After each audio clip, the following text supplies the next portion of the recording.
You know what I'm saying? Silverback of rappers in the building. You heard me? Yeah. Here we go. Feeling this already. Time to turn up when I enter the building. Either you fake or do this for a living. Locking down the game like I put it in the prison.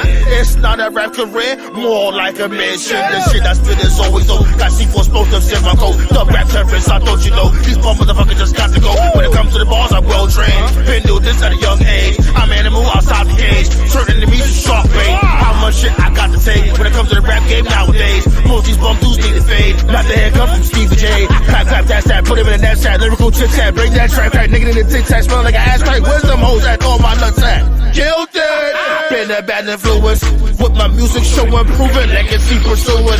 I'm a mutant that be pooping or your petty movement.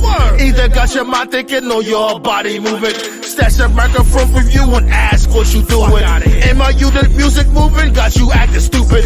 Still recouping about to lose it. All these sticks and juices. Smoke with the Easter Bunny, body slam Cupid. Wait, hold on, wait. Hold on. I'm not even gonna go too crazy, you know what I'm saying? That's some little light. But for the rest of this fucking tour, I'm gonna go fucking ham on your whore. That's what the fuck I'm gonna do to Silverback of rap.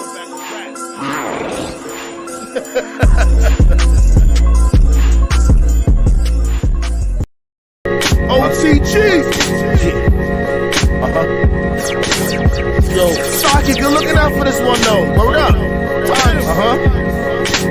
Better get ready when you in my 750. Better get ready when you in my 750. Better get ready when you in my 750. Nice with the guillotine, chopping two spaghetti. Better get ready when you in my 750. Better get ready when you in my 750. Better get ready when you in my 750. Nice with the guillotine, chopping two spaghetti. Same man's here, gotta throw the confetti. Gotta celebrate, fill the glass with Henny. Gotta show a groove by staying on the move. Annoy you like a pebble in your shoe. Never get a break, can't make the mistake. Got good choke like mace in your face. Go out of state and fill my plate. You know I had to do that. I come in with the boo bap. I need me a new rap. Go get it from the blue jab. I used to have a new rag. Had to remove that. Nope, couldn't do that. I been that bad influence. Make you drink alcohol when you hear my music. Shot at the shot, can't take it, stop puking. Graduated from a human, now I'm a mutant. Beats just abuse it. Yup, I lose it. If Beats was a person, he'll have bruises. Better get ready when you in my 750. Better get ready when you in my 750. Better get ready when you in my 750. Nice with the guillotine, chop two spaghetti. Better get ready when you in my 750. Better get ready when you in my 750. Better get ready when you in my 750. Nice with the guillotine, chop two spaghetti. I got the King Kong palm balls like a nuclear bomb. Girls always like my charm. I'm a phenomenon. Set off the smoke alarm when I just spark the bomb. Never gonna keep it calm. Gotta drop exclusive songs. I've been the animal damage you when I play to do. You feeling yourself because you got a fan or two. Negro please, you still weak. Chop you in the dome and leave a crease. Beast from the east won't cease our feast. All you do is start trouble and call police. Start praying to God more than the priest. Cash my check, then buy some text. Slit your throat with a wing from a jet. Beware, prepare, you have nothing left. The threat from my opposition made you sweat. I ain't gonna say nothing, quiet as kept. Better get ready when you in my 750. Better get ready when you in my 750. Better get ready when you in my 750. Nice with the guillotine, chopping two spaghetti. Better get ready when you in my 750. Better get ready when you in my 750. Better get ready when you in my 750. Nice with the guillotine, chopping two spaghetti. That's what I'm talking about. Elbow dropping these whack cats out here, B. Saki was good, my dude. Hit him up, you know what I mean? Was goody, you know what I mean? Oz was goody. You know what I'm saying? Stacey Kenzie up in the building too. Early, get some work. OTG in the building. Yo, man, I'm done talking to y'all punks. There's no man that can put me down, Nature Boy.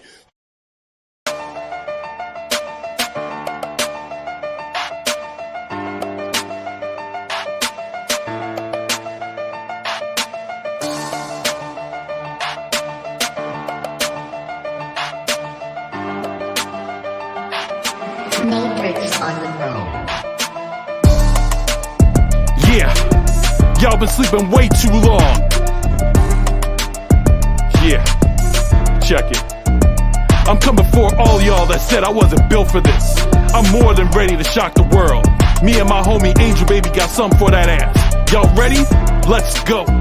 I smash and stack of my opponents. I'm so beastly with my way of things. Bottled up components, shake it to a score, volcanic rings. Barely a human being, I'm extraordinary. Twisted with the heat, you out your seat, this beat, nobody's ready. It ain't about the effing money or the rocks or the thoughts. I just grab the mic cause this is why I'm hot. I'm a cancer on the breast, but I carry it with my verses. I'm a wizard with the flow, you're barely conjuring up curses. Got me fired up, lit from all the hatred that's spewed against me. So now it's time to spread that vengeance, wrath the hell upon thee. Never for oh so long, my style of rhyme, it wasn't thorough. I've had it in me all my life, I'm from the greatest borough. I'm sick and tired, no more games, I'm aiming for the head. And when I'm done, the streets you drenching my opponent's red. It's my takeover, says the gospel of my boy Jehovah. There's no denying me, my shackles broke the freedom soldier. Harder, better, faster, stronger, they can't stop us any longer. We got this game on lockdown with the chokehold. It's Angel Baby, an icon in the stronghold. Harder, better, faster, stronger, they can't stop us any longer. We got this game on lockdown with the chokehold. It's Angel Baby, an icon in the stronghold. Venomous, never lacking efficacy. Stepping out looking like a delicacy. I ain't fucking with these bitches, practice celibacy. Fuck you, pay me professionally. I'll work alone, not congressionally. Speak my peace like a testimony. No, I got that work, it's a general fee. And I'll show mercy to put it delicately. All these bitches got a deadline icon. They probably owe me, better have that by dawn. And I take that to the bank, no withdraw. I just gave these bitches one my float up, bite on. I don't give a fuck about the status of sub, cause these bitches look rough once the filters come off. I've been taking calls while they taking their shots. Can hear that little chatter from up here, I'm a boss, bitch. Harder, better, faster, stronger, they can't stop us any longer. We got this game on lockdown with the chokehold. It's Angel Baby, an icon in the stronghold. Harder, better, faster, stronger, they can't stop us any longer. We got this game on lockdown with the chokehold. It's Angel Baby, an icon in the stronghold. It's time to blackity black the F out. My patience thinner, y'all dinner box up the takeout. My job's exposing the fakes. There's nothing worse than haters talking all the shit, but they don't never wanna steer the course. I put the flex on these cowards, go insane to bring the pain, dropping elbows from high on top the towers. Yo, I'm about to blast you with the verbal monsoon. You best to head for effing shelter or you're meeting your doom. I pick a fight inside the riots, either become them or diets. Fill my belly good and plenty till I'm full out of vomit. Piper picks the hottest of peppers, get it together. Used to be considered lame, I'm top of my game forever. I'ma make the blind see me, they thinking they can defeat me on another plane. My aura's insane, this style of rap's an easy. Y'all cats pathetic, my style be wild and hectic. We done sat you down, so give me the crown, compete, forget it. Yeah. Harder, better, faster, stronger, they can't stop us any longer. We got this game on lockdown with the chokehold. It's Angel Baby, an icon in the stronghold. Harder, better, faster, stronger, they can't stop us any longer. We got this game on lockdown with the chokehold. It's Angel Baby, an icon. Icon and stronghold. Yeah, buddy. What it do though? What's goody, Black Star? Josh, what it do though? Know what I'm saying? You're becoming consistent for pulling up, and we appreciate that, man. Keep that going. Every Tuesday and Friday around this time, B. 10 p.m. Eastern. Was it not? No, it's 9 p.m. Eastern. My bad. You know, we was going 10 p.m. Eastern from before. Now it's 9 p.m. Eastern. So I, still got to get used to all that. Black Star, Josh, Virgo, B. Hey, yo, B, what it do though? But yeah, man, welcome. Council Roundtable, episode 219. We talk about the old-fashioned wrestling, let y'all know what's happening. So, we're going to get straight to it. You already know the elephant in the room. Mami's back. She's back home. Rhea Ripley came back. And she's pissed off at Dom. She's seen Dom about to tongue kiss Liv Morgan in the middle of the ring. Shouts go out to Edge and Lita. And it's like, Rhea, do you watch the show? I know it's a tidbit, it's a tiny little tidbit, but it has to be said. I get it, yeah. You mad at this dude Dom for basically giving into temptation, but no, I'm saying as you've seen from before, and what? How long he been building this for? Like 2 months, a month and a half. Dom has been falling back a lot. He kept telling Liv, "Leave me alone, leave me alone, leave me alone." But Liv kept persistent, kept persistent. You should be more pissed at Liv than this dude Dom. Like Liv know what you got going on. Liv know that you and Dom is together. He know that's your mommy. I mean, he knows that's his mommy, and you know what I mean. You know the vibes. But it's like, I guess you'll see. But yeah, nice ending the Raw though, because I ain't gonna lie, like that was a real bold move for them to pull, having Rey Mysterio and the hell is this damn chick name? Rey Mysterio and this other chick, I forgot her damn name. Who cares? And Dom and Liv be the main event, knowing damn well we are so sick and tired of seeing Dom and Rey Mysterio in matches.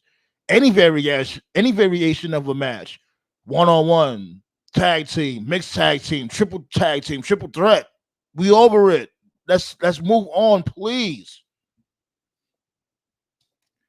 And yeah, he Dom got a victory over his father. So what?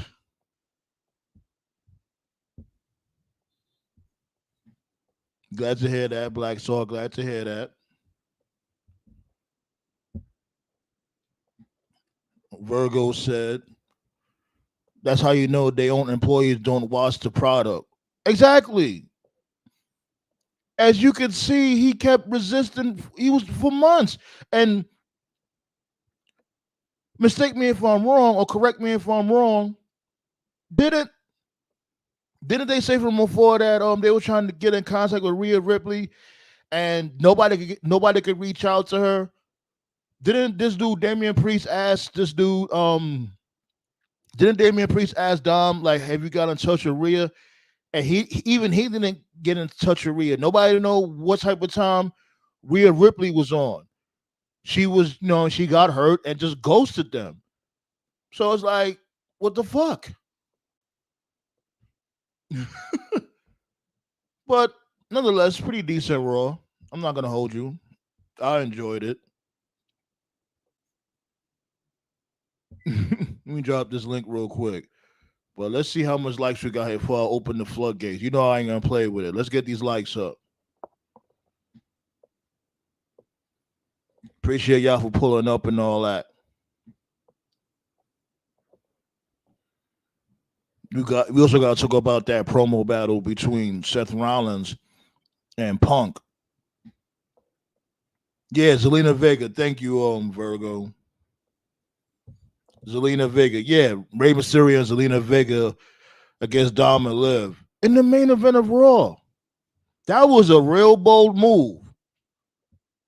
But also, it shows that damn well Rhea Ripley's going to show up, but they have that as the main event. Because any other time, they will not have that as no damn main event. But we over it. Please, let's move on from LWO beefing with Judgment Day or Dom beefing with LWO. Please. So over that shit.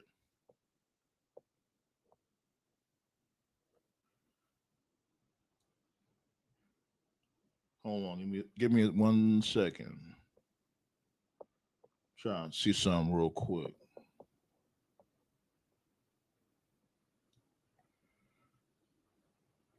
All right, about to open up them floodgates, B. Appreciate y'all for the likes. Appreciate y'all for pulling up. You guys are fucking awesome. Yes, sir. All right, pumped, energized. Beginning of the wrestling week. Yo, did y'all see? Y'all see them this dude The Rock's memes now, Like they making fun of this dude, how The Rock always gotta take credit for everything. We could talk about that too if y'all want. Like The Rock is going out bad out here. He really needs to dial it down. He really needs to. Cause like my dude, the more you talk, the more you exposing that you are a absolute narcissist. Everything must go around you and through you, all that. Like, dude, you really need to slow down. The arrogance is impeccable. It's like, what are we doing here?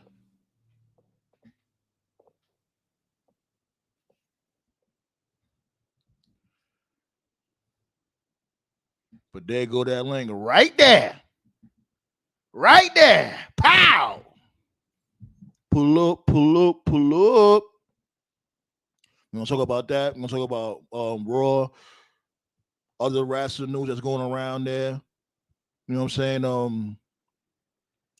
I spoke to the guys in the group chat and I asked should I integrate more hip hop and rap when it comes to our discussions, and they said go for it. And that's what we're gonna do, B. From now on, we're not only gonna talk about wrestling news and a little bit of movie news, we're also gonna talk about hip hop and rap. So there you go.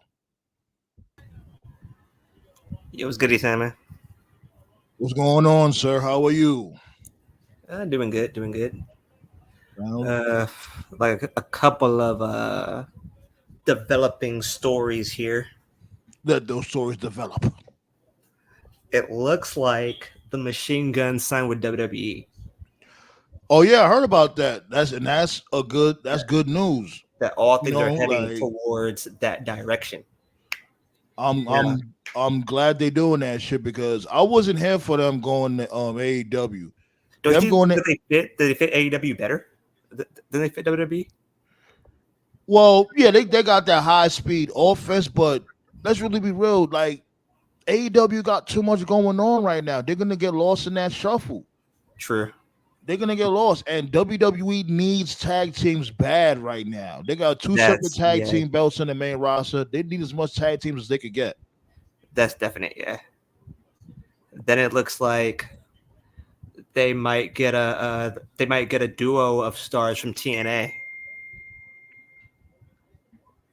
Oh yeah, Henny God. First off, what's going on to you, Henny God? But yeah, at the beginning of the show or at the end of the show, or both, beginning or end of the show, or beginning and end of the show, I play music. So if you like that type of thing going on, just you know, pull up And early. it's official. They did. Hold They on, did. hold on. I'm sorry. I'm I'm sorry. talking I'm to sorry. Henny God over here. My bad. Anyways, yeah, we play music at the beginning of the show and at the end of the show, or sometimes just at the beginning and the end. You know how we give it up. You know what I'm saying? It's like a content sandwich here. Well, go ahead, Black Star. And it's official. They did sign. Let me see. Let me see the article. Send the article to me. No. Like I just text my source. My source just confirmed it.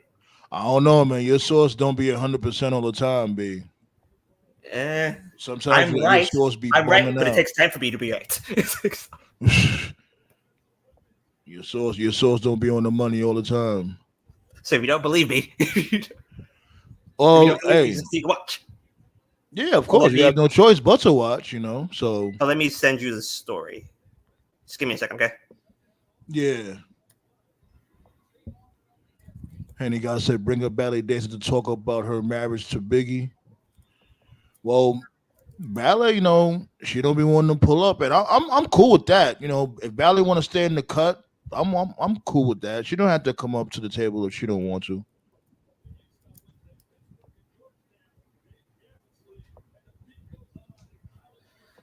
Yeah, Okay. B. Have them re-signing with signing with the AEW. Blah blah blah. Yeah, because they could definitely have some good matches in WWE. Like imagine them in the Street Profits. Okay, that won't be good. You don't think that'll be a good match? Yeah, Oh, yeah. Let's see here.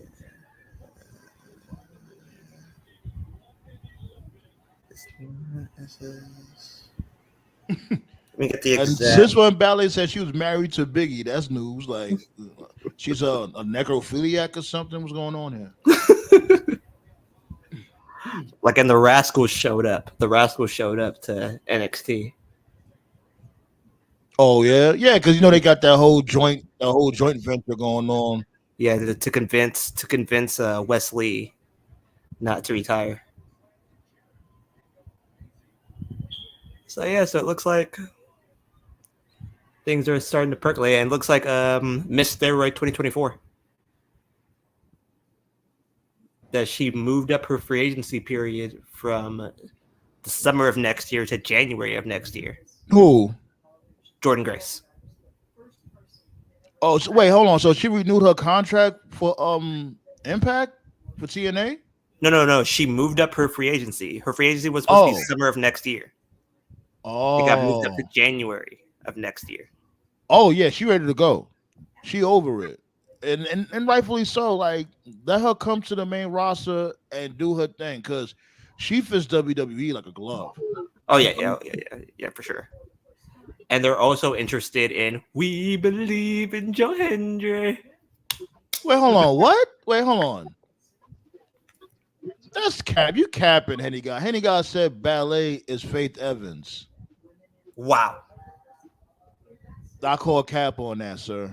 Supreme cap. That'll be awesome. If we got Faith Evans here in the chat, hey, that's awesome. But I'll believe it when I see it. It was goody TKO. Yo, what's up, y'all? Life is good, sir. How are you? I'm all good, man. Finally out of this heat wave. But the way That shit WWE relentless. is pushing Joe Hendry, it looks like they're trying to sign him too. That doesn't shock me. I mean, they flashed him like 3 times tonight, so yeah. I'm telling you, B, yo, gotta believe. I ain't gonna lie though. I'm gonna go here with it. I thought NXT Heat Wave was better than Money in the Bank. Honest to God, I did. Really? A few people were saying that. I think that it was close. I think that Money in the Bank has a very slight edge on Heatwave. Even though Heatwave was good, it was good. I just didn't like the ending of the Fatal 4-Way. Like the fluke finish. No, I didn't like it. I mean, I wasn't expecting them to give the belt to Ethan Page this fast, but yeah, that was my problem. Yeah, I was shocked when TKO said that when I was at work. I'm like, huh? Like I like Ethan Page, but what's going on? Keep this in mind too. He's been on NXT for a month and a half, and that devalues the belt. It's like, damn, that's all it takes for somebody to be the world heavyweight champion of your brand. To be there for only a month. But the thing is this, and like nobody's really talking about it, but so I'm going to talk about it now. That what WWE is trying to do is that they're trying to tell people, or they're trying to tell the other side, hey, look at what we're doing with your fuck ups. But that's not how you do it, though. That's not a good look. You know what I mean? Because it's like he didn't even work hard. Yeah, it may have been a fluky finish, but it still looks crazy. If this was a jab to AEW, then this is not a good way to do it, because it's not. But you know it's a jab. You know it's a jab because you've seen what he has said before Heatwave, how like AEW is like a shit show behind the scenes, and then next thing you know, he's like, it's like he got rewarded the NXT championship for saying But it that. started with Kalani Jordan versus Soroka going move for move, Will Ospreay against Ricochet. Yeah, yo, you see that shit? I'm like, huh? Like, yo, really? I didn't even know, because I ain't watched the PLE. I seen like the highlights, and they was comparing those highlights to Ospreay and Ricochet. I'm like, come on, son. I wouldn't go that far. And both girls were both girls did their thing, but I wouldn't go that far. Now they showed the comparisons. They Yeah, showed yeah, they had like the looks split exactly screen alike. videos. Yeah.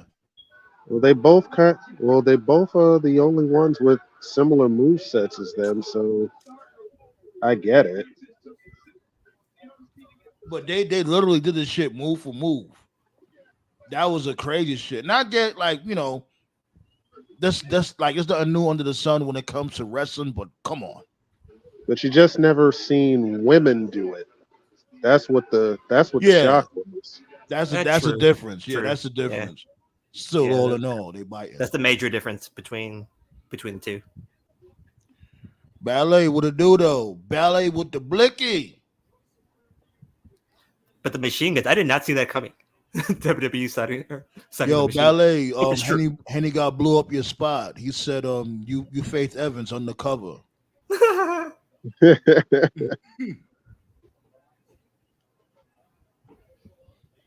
I will say Henny this got over there though. shooting his shot. I will say this though. If they really wanted to take a shot at AEW, they would have had Shawn Spears win the belt. Yo, I sent it to your Instagram, Sam, man. All right. Yeah, before you had pulled up, TKO, this dude, Black Sauce sent me an article saying that WWE just signed these dudes, MCMG, Motor City Machine Guns. They signed Saban and Shelley. Yes, sir. That's what it looks like. I mean, I'm not mad at it, honestly. I'm not mad at all. Like WWE needs tag teams. I'm not gonna lie. AEW fits more their style, but they would have gotten lost in the shuffle. That's what I was saying. Yeah, I'll admit They it. fit the AEW better than they fit the WWE style. They fit the NXT style perfectly. But as soon as they get to the main roster, they're fucked. Yeah, that's the only downside because the Motor City Machine Guns, if they go to the main roster, they're not going to hit like they should. No, they're not. why not though? Like, because there's no tag teams on the main roster. But the tag team division is going to be their ceiling. They're not going to be any singles champions. They don't need to be. They don't need put to them be, up. actually. Put them up against the Arthurs of Pain and see what happens. That would be pretty funny. But they don't need to be. They already did their solos things. You know what I'm saying? You know, both of them are former Impact champions. Yeah, So but saying you don't they think got over with? but you don't think that they're going to want some singles accolades in WWE? Sure, why not? But I think that's like way down the road. You know what I'm saying? Maybe like Out of the 2 both years of them, from now. I think Saban is the single star out of the both of them. I think Shelley is fucked either way. You know why? I agree with you on that shit, because it's like Shelly comes off a little bit like Seth Rollins light, so they're not gonna like that. No. But if you put them, like for instance, if you put them on the same show as the Gorillas of Destiny and as DIY, it would work. Just put them as far away as humanly possible from the Authors of Pain. But if you put them on the same show as Judgment Day on Raw, especially in the Netflix version of Raw, they won't fit that style. They won't fit that edgy style. So this is what Black Soldier sent me. According to SmackDown Mall, the Motor City Machine Guns are WWE bound. It's only a rumor as of now, but it's huge if true. Come on, that's not nothing. We all that's not concrete. Yeah, but my source confirmed it. They said like, yeah, they're WWE bound. Yeah, your source is he's slipping. Like let me get the exact text message. Is that from that I got they did sign the Motor City Machine Guns from what he has. I'll give them until after SummerSlam to debut. Yeah, definitely. because they're not gonna have none for them to do for SummerSlam. So yeah, wait afterwards. Like it wouldn't be after SummerSlam. Like I think they have no choice but to debut on NXT. So if they show up on NXT after SummerSlam. Obviously, that's where I would go with them. Yeah.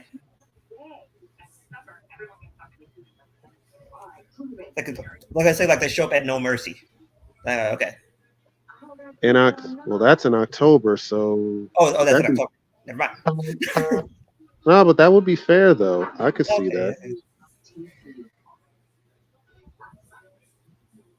And then Julia, she seems to be healed. She's ready to make her debut. Yeah. In September, more than likely.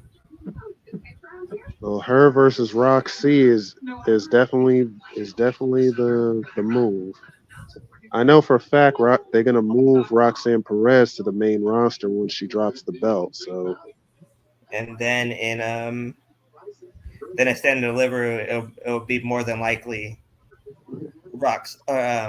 Julia versus Jordan Grace. I could see that. Jordan Grace's deal does end in 2025, so in January, yeah. Yeah. He moved. Yeah, he said she had pushed it up because this was supposed to be like the middle of next year, but she pushed it up to January. I think that's a smart move. Have her debut at the beginning of the new year. That'd be cool. You want to have her debut at Stand and Deliver? I'm just saying, Stand and Deliver, they already know who she is because it wouldn't really be a surprise. So I think she should go to the main roster, like. So you think that she should just debut at the Rumble, or return at the Rumble? Well, they already did that. They already did that already. I don't think she should come back to the I think all right. Let me see, because if she was to come to NXT and face Roxy again, she has to win. She can't come to NXT again and lose again to Roxy. I don't think Roxy's going to be the champion in 2025. So yeah, like she'll face Julia at that time. Probably. Isn't she hurt? How is she doing, Julia? Did she get hurt? Healed. She's coming back in September.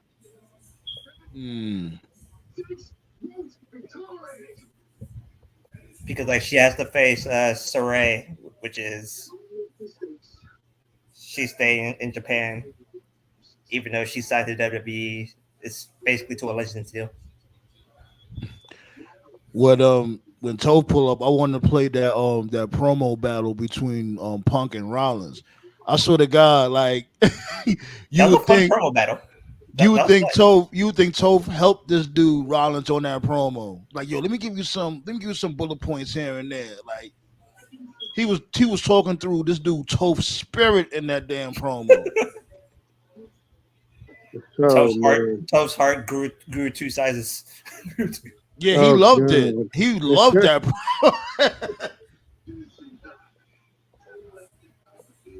But yo, they cooking. Like they cooking. You got McInSavage suspended, and he's still getting over. Like everybody's getting over, and thanks to Punk. Let's go there with it. Thanks to Punk.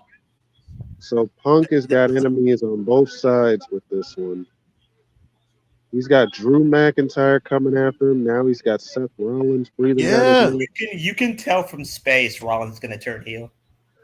You see it from space. I don't know because them cheering this dude, they was loving Rollins cooking Punk last night. They was loving that shit. Rollins is turning heel, you can tell. I don't know if he's going to necessarily turn heel, but he just... What's good, Dynasty? What's good, Dynasty? Go ahead. I don't know if he's necessarily going to turn completely heel. I think he'll probably be a tweener at best, but they're definitely going to reignite that feud. So he's only going to be a heel to Punk, basically, is what you're saying. Basically, yeah. Because remember, it was this feud between Punk and Drew was supposed to be Punk and Seth. Right. Yeah, that's going to be the Mania matchup. They're going to reignite that matchup. Dynasty said Punk is the one that's going to turn. Sure, Dynasty?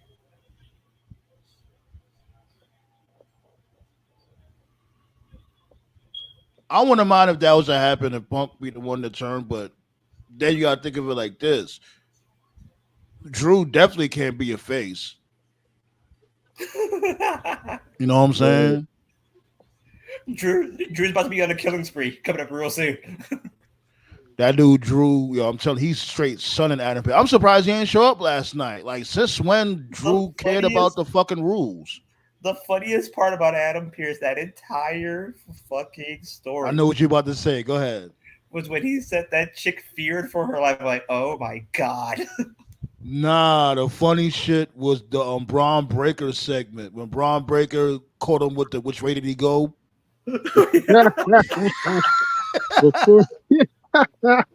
I'm like, is this dude Pierce really that dumb? This is why you getting sunned by these motherfuckers on Raw. They don't respect you at all. They never do that to Nick Aldis. Hey, hell no, Aldis wouldn't have fell for that shit. Hey, look over there. I'm gone. And I broke Sadie. Like they all fell for that shit too. Even Pierce goofy ass fell for that shit. Oh Jesus. Yo, I want to get whoever does that camera angle when Braun runs around the ring to spear somebody needs a raise, because that angle is fire. It's beautiful. That's how you know Dunn is gone, because camera angles now make sense. Nah, see, that's the thing. That's what I disagree with. I always liked Kevin Dunn when it came to like his video programming. He always was on par with that. That big two fake motherfucker.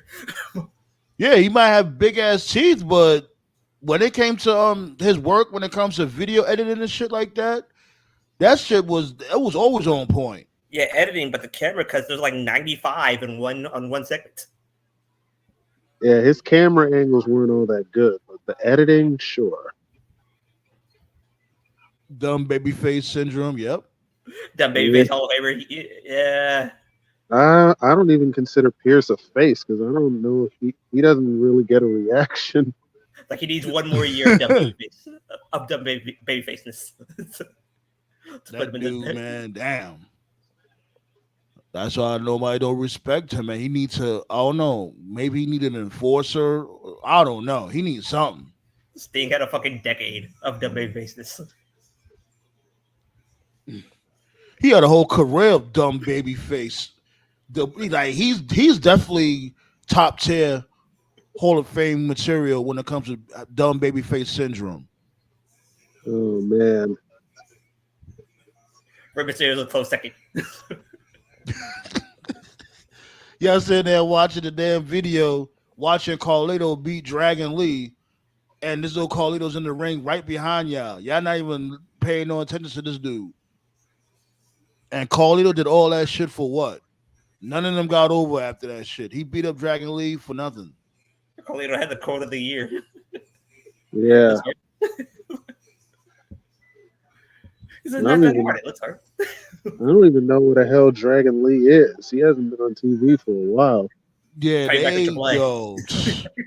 it don't make no sense what they did to that dude. And I bet any money bet there's gonna be motherfuckers out there and so like, whoa, he's a former Northern American champion. What does that mean? That Absolutely shit don't mean nothing. It was a nothing title reign. It was nothing. Yeah, he won the North American title only to get broken in half by Obafemi. Right. And that's what WWE be brainwashing motherfuckers with. They'll give a motherfucker just throw him a few shillings when it comes to a belt. Like, hey, just hold that down for a little bit. Keep it warm for this next person we got right after you. If they don't make Obafemi a fucking star the second he steps into the main roster, I lost all hope in humanity. He's already a star in NXT. Like they got him closing out the opening screen. When he do the opening intro, he's the one that closes it out when he storms the screen. Oh yeah. Man. That match he just had with Wes Lee was crazy. Yo, this dude called him with a fucking F10. Yo, he threw like a sack of potatoes. Like the way they tossed him, I was like, there's no way you don't make him a star. There's no way. Yeah. Nah, he almost beat Aleister Black. Was it Aleister Black he fought for the North American Championship? No, it wasn't. Nah, he was in the ladder match, I think. Lawrence Sullivan. That ladder match I had Who was it? Yeah, EC3, Velveteen Dream. yeah, Was that it? was that he was in that match. That was the match Adam Cole won that night. Yeah, Oh great yeah, fucking match. So yo, that was a classic.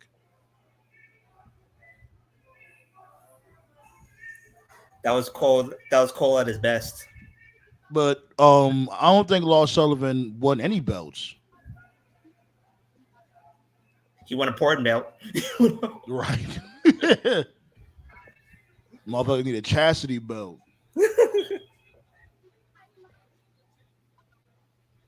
Oh man. So yeah, man, what's your thoughts, man? I was saying like when it comes to this whole, Mami coming back, Mami's home, she's back on Raw. I'm saying that why is she more pissed at Dom than Liv? It seems like she more pissed at Dom. So the first dude he's Like if she was watching the damn show, she would see like this dude was avoiding her for like 2 months. no, but the way Priest made it seem like they made it seem like she was on her way. So no. Well, remember, like, am I mistaken? Wasn't from before when she had got hurt, when she had just got hurt, and they kept asking, or this dude Priest kept asking, like, did this dude Dom get in contact with her? And nobody never knew where she was at. Nobody could get in contact with her. Am I right about that? Yeah, I think he was right about that. I Yeah, think so. Like the details of the story is kind of sketchy. And it's a nitpick. I like the story. It's a nitpick, but it's like it be those little things. Like if you showing that, like if you saying shit like that is proving that these motherfuckers don't watch the show, and it's like if they're not invested, why should we? No, who I feel bad for? Katana Chance and Kaden Carter. Good lord, are they bumps? Yeah, I don't know what they did to them. Like they just put the belts on them and took it off them for nothing. They had a character, they was a legitimate tag team, and they just took it off them just to do it. And I like their moveset. I like their tag team moveset. I like them because they perform like an actual tag team. Like just that they're an even bummier version of the Rockers. And that's sad. Because they shouldn't be. They should be. No. I think the women's tag team division only has 2 legitimate tag teams, right? Yeah, pretty much. Like 1.5, maybe. Well, they just formed a new little alliance with. Yeah, the LWO. The L, with the L with the L's for like the L word. The real scissor gang. The hell, hey, if that's how y'all rock, that's how y'all rock. But it's like Triple H, you're not low. Like you just paired them together because what they do in the bedroom. Is that what we doing here? Like, oh, y'all all Mexicans, we're gonna put y'all together. You're all black, we're gonna put y'all together. You all gay, we're gonna put y'all together. Like, what? Where's the diversity here? Team Dyke. Oh God, man! It's like, don't you notice that shit? Like where's the diversity? I knew Zoe and Shayna were a team, but Jesus, Sonya Deville too. Now it's just in our faces. Yeah. Yeah, it don't make no sense how they did Katana and Kaden. That don't make no sense. Because they was actually a legitimate tag team. The entrance looked fun. They came, the entrance was the whole vibe of a house party or club party, whatever. They had the vignettes with them at the club and shit. They had a character. It was a legitimate tag team. They just forgot all about them, and that's sad. Because now it's so obvious that they forgot all about them. Yeah. And it's like, for what?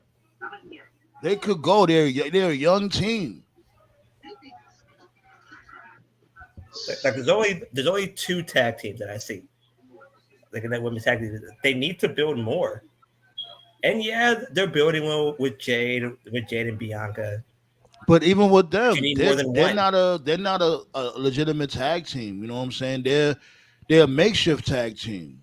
Yeah, true. Bianca Belair is not a tag team wrestler, and you know, the team would have been better if Jade didn't look clumsy in the ring. Like I can't say the team is like the drizzling shits, but they can be better. You know, They're solid. They're not good. They're solid. yeah. And sometimes solid works. So yeah. I wouldn't say it's solid. They're passable. I would say because like at WrestleMania, I like Jade Cargill at WrestleMania. That tag match that they had. You know what I mean? It was fun. That wheelbarrow move that it was is really good, but again, you need more than one move. Yeah. Yo, Toph. What it do though, Toph? Yeah. What's good? You back from Stanford, Connecticut? Why would I be in Stanford? Now he's back to the government. With his promos. He's back with the FBI. He's back. Over there helping Seth Rollins with his promos on Monday Wait, Night Raw. what the hell? Oh, okay, I got you. Oh my God. What was that? Oh my God. What happened? Cedric Alexander is back. Oh God. Hey, he was doing nothing else. Might as well. What is he doing? I guess he showed up at NXT, right? Yeah. Oh man. I'm not mad at it. Like, what else was he doing? He wasn't doing shit. So what? Now what angle he's interjecting himself in? They moved Cedric and Ashanti the Adonis to NXT. So why? They're in the tag division, so they're next to lose to that's another tag team. Well, they would have been Nathan Frazier. I guess they're not even a tag team though. No, they're a makeshift tag team. Jesus, man. I forgot Cedric. I feel bad for Cedric because he's super good. Yeah, but they're paying him too. Get the fuck. Yeah, that's all they care about. Like, oh, we rich. So, but it's like, I can't tell motherfuckers how to live their life. I can't tell motherfuckers how to live their life, but it's like, damn. But you got to remember, he was a sympathy hire. Don't forget that. So was Meechin, but look what they do with her. That's why I'll say Triple H doesn't know how to book black people. I keep saying it.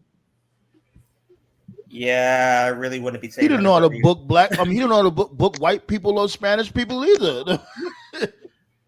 I'll give you that one. Like, if you Spanish, I'm putting you with the LWO.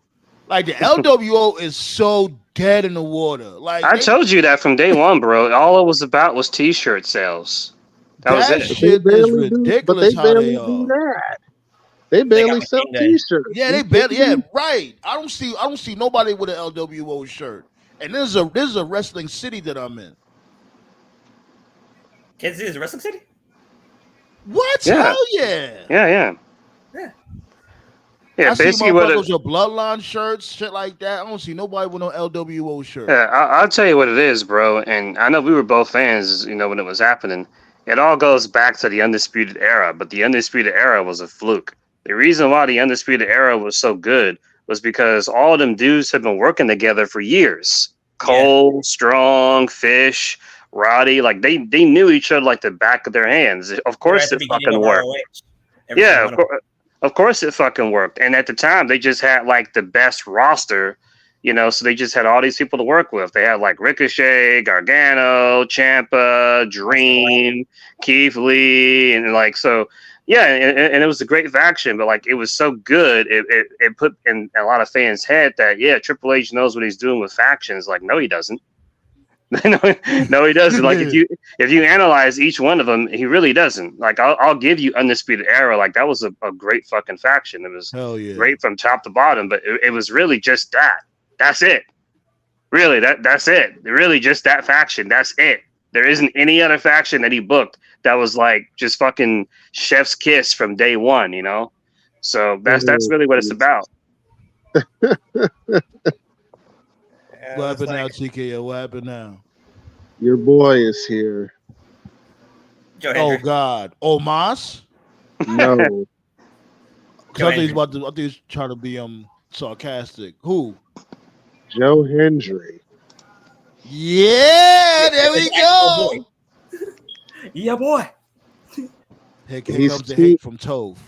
He's teaming. He's in the main event too. In the main of yo, come on, B. Y'all gotta stop hating on my dude.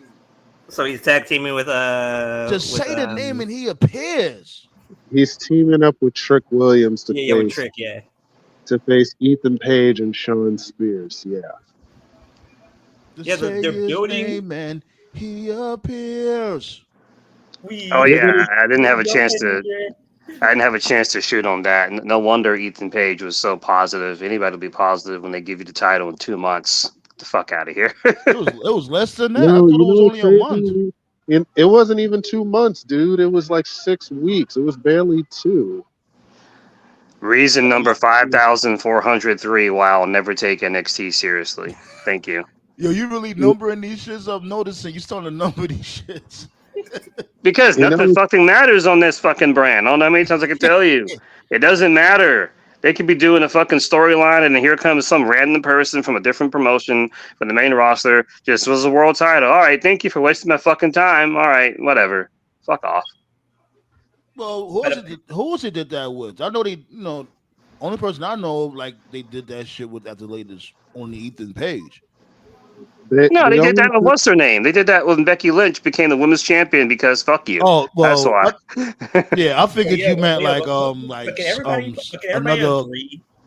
But can everybody agree that at least Sean is trying? With what? At least there's like a vested interest in what he's working with. I give them some credit for getting TNA involved in the mix, but even still though, man. He is trying to make shit different. I definitely give Sean that. He's working outside of the company and having Impact TNA pull up and shit. So yeah, that's something different. Like Vince would have never let that shit pop off. Yeah, Vince would have fired him on the spot for even thinking it. Yeah. So I give Sean that. I mean, we got TNA in the mix. We got AJ and Io going to Japan to have a match. We got the Creeds and Shayna fighting on Bloodsport. Crazy. Like I heard their match was really good. At the Creeds. I think their match was on Saturday or Friday, one of those 2 days. Oh, the Creeds are on Bloodsport? Yeah. Yeah. They were on the same show as Shayna Baszler. Yeah. So they have tag team matches at Bloodsport too? I didn't know that. That's crazy. I thought it was like a mixture of MMA and I guess you could say wrestling and MMA all together is all the same shit. But because I seen like I think it was like a one match I seen. They don't have like no ring ropes or nothing like that, right? Well, the brothers are collegiate wrestlers, so true. Yeah, so it kind of works. You see them, right, Ballet? Yeah, Joe Hendry B. Unless he Shawn Michaels said he believed. Unless he turns heel and drops Trick. That would be super funny. That'd be fucking hilarious. Nah, he ain't gonna turn heel because people like him. Yeah, I'm just saying in general. That really doesn't prove a lot. Strange things have happened. Definitely in wrestling.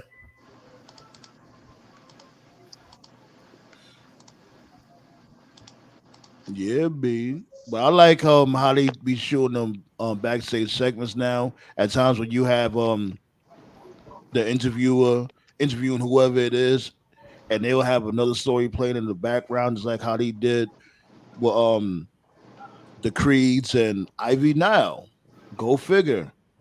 And Chad Gable backstage chopping it up while they was talking to the LWO. Yeah, it looks like it's gonna be Team Gable versus the Wyatt Six. I would assume it's going to happen at SummerSlam. So Most yeah, likely. It should be a hardcore match. Because looks like it's no, going to be. I don't think that should be a hardcore match. If anything, I think Punk and Drew should be a hardcore match. Oh God, Well, I think isn't it a no DQ match? it They is. haven't made anything official yet. Okay. I'm assuming since Drew is going to be on Raw next week, I'm guessing they're going to say it then. Yeah, B. How they Raw was should good, how they B. should do it. How they should do it is that they should say like, oh, I'm going to give you exactly what you want, and then Drew will kind of look at him like wait, what? Like, yeah, I'm going to give you Punk no holds barred or I quit match. And then Nah, that's how since it's their first match, I'm going to go no holds barred. And then come October, it needs to be in Hell in a Cell. Here's my thing. Adam Pearce would be more of a goofy if he was assigned Seth Rollins as special guest referee. Because you already heard Seth Rollins say, "Now I'm going to make sure I fuck with you. Since you kept fucking with me, now I'm going to keep fucking with you." That'll be real goofy if Adam Pearce end up making Seth Rollins a special guest referee. Like, he's gonna sabotage the match. Why put him as special? I guess we'll see. The part that made me go into my Enter Sandman was when Priest was talking to Seth, like, "Oh, I'm gonna give you title shot." I'm like, wait, what? Did you just? What's the stipulation of the match? You're not supposed to face me ever again as long as I'm champion. And then what's crazy is Priest literally threw that agreement out the window. On the Hashtag new era. right. So you what? Okay, so I lost to you. I can't challenge you, and now the next night you just change your mind. That WrestleMania 32 energy. Shane, you gotta beat The Undertaker to take full control of Raw. Then he lost, and then he fucking gave him control anyway. The fuck we doing? Yeah. Right. Right. Exactly. Like, so what was the point of the Hell in a Cell match? Oh, then all of a sudden, the very next Friday, here comes the money. You're like, wait, what? And then not only that, remember the other angle they teased when this dude Vince wanted Shane and Stephanie to go at it, because I think Stephanie was in charge of SmackDown and Shane was in charge of Raw, or matter of fact, was vice versa. And he was like, "I want y'all to go out for blood. I want y'all to compete with each other," and basically try to bring back that brand supremacy angle back. And they just forgot all about it the very next week. Yeah, that was when Survivor Series had the combined age of 995 years old. Yeah.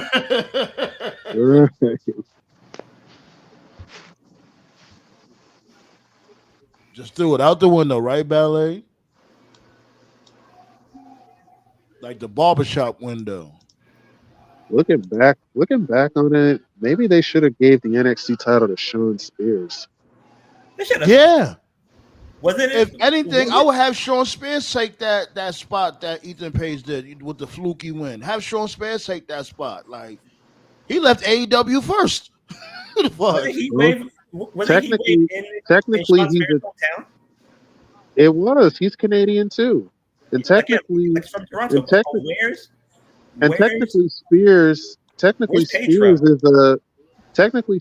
an NXT alumni. So it would have Dillinger, right? Hey, go ahead, man. Go ahead. That belt don't mean shit anyway. Put it on fucking the gobbledygooker too while you're at it.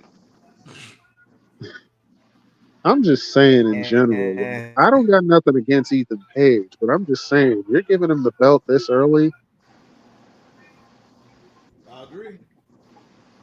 But whatever. Guess we'll see what they do. But hey, what's whatever. Going on, Tove? What you want? What you want to bring to the table real quick before we move on? Did you talk about the music thing? Sorry for calling late. Did you talk about that earlier? Nah.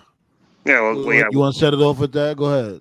Yeah, I sent you the clip to Busta was at the show the other day, and he was mad because the fans weren't feeling it, and he told them to like put the phones down, and he told everybody to shut up, like y'all ain't gonna do me like this. I thought it was hilarious. So Yeah. Like, yo, y'all at a damn event and y'all got your damn phones up. Like, but this is how it is in the world nowadays. Like, you know, and I'm glad Busta called him out on that shit. But now I'm hearing that he had got a little backlash from that. I remember it was just one Instagram comment I seen when Shorty was like, "Oh, we're not here to hear all that Busta. Just perform your 3 songs that you only got, and you know, get out of here." I'm like, Shorty, are you serious? Busta only got 3 songs. What are we doing here? probably some Gen Z person doesn't know their Like, homework. are you mad? What the fuck?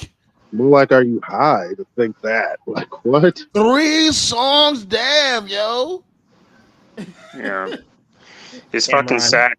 It's funny because I would say a lot of the youth today would like, you know, just kind of be like whatever about actual icons, but then those same people would cheer for Sexy Red. But I can't say that because of the other news where her newest show is close to being canceled because she can't get enough people to attend. So that's good. I was actually shocked by that news. I was shocked. I'm not, because she's whack, number 1, and 2, they were crapping all over her from her BET Awards performance. So she done. You know what was the funniest part about that BET Awards? The fact that OJ got honored. Jesus Christ, man! Don't get me started on that fucking show. Oh man! Like, what world are we living in? Seriously. Well, let that sink in. Good, every performance on that show was all women, and it was still ass. Yeah. I remember the exact moment I knew BET was dead years back when Coretta King, Miss King, Dr. King's wife, passed away, and I remember they didn't honor it.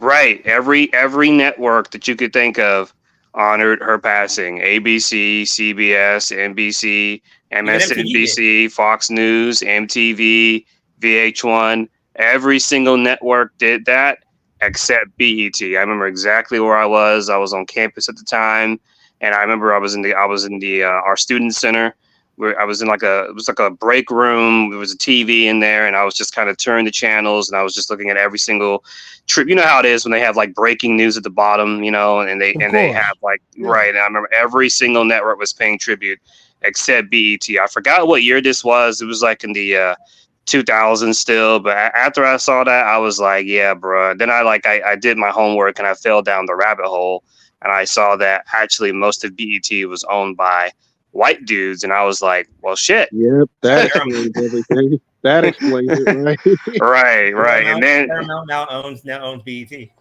Right, and then I remember Boondocks tried to do that anti Tyler Perry episode, and to this day, that shit is not aired on official television because the word was that Tyler Perry and BET executives got like fucking mad. You can find it on YouTube if you put in like Boondocks Tyler Perry deleted scene.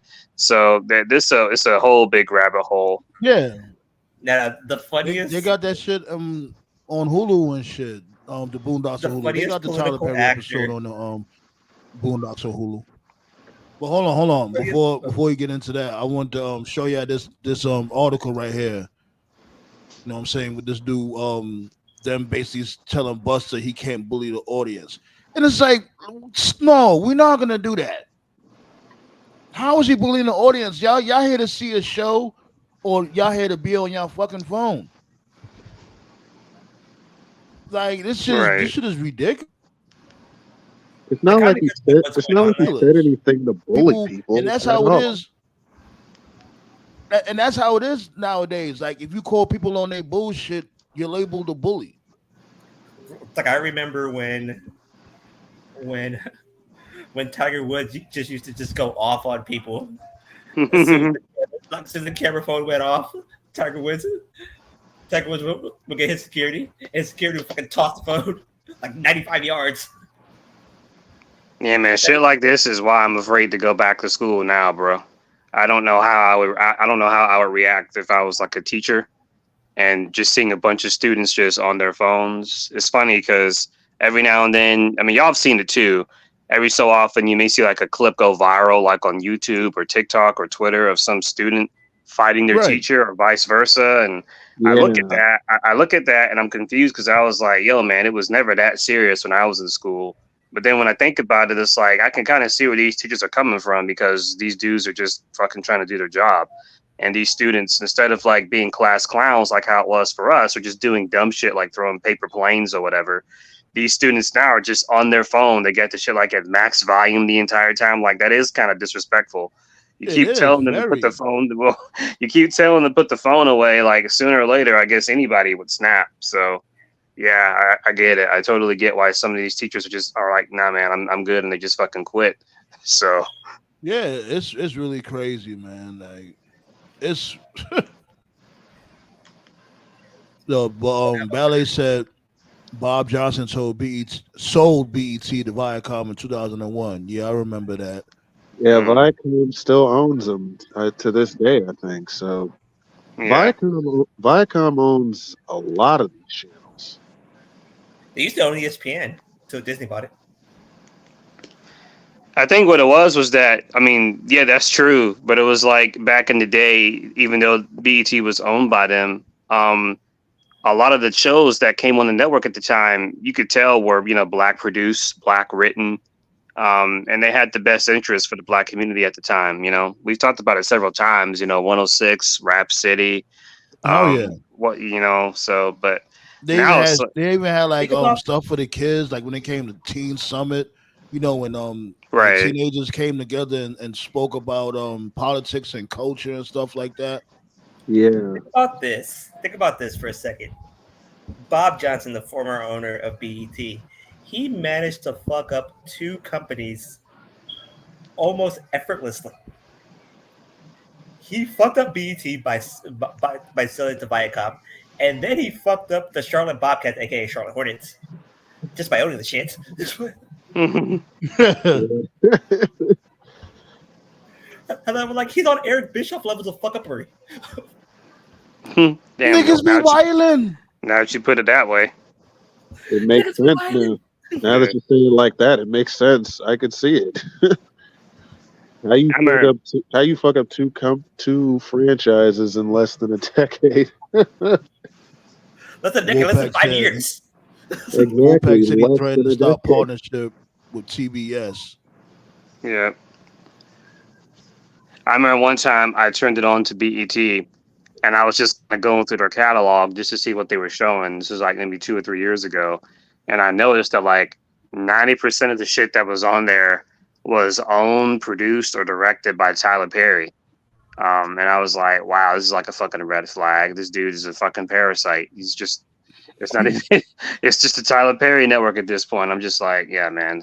I don't like Tyler Perry, if you can tell. I don't like him. Yeah, like he's iffy as hell, but I'll say this: he do be hiring a lot of black actors. That's one thing. He keep black actors employed.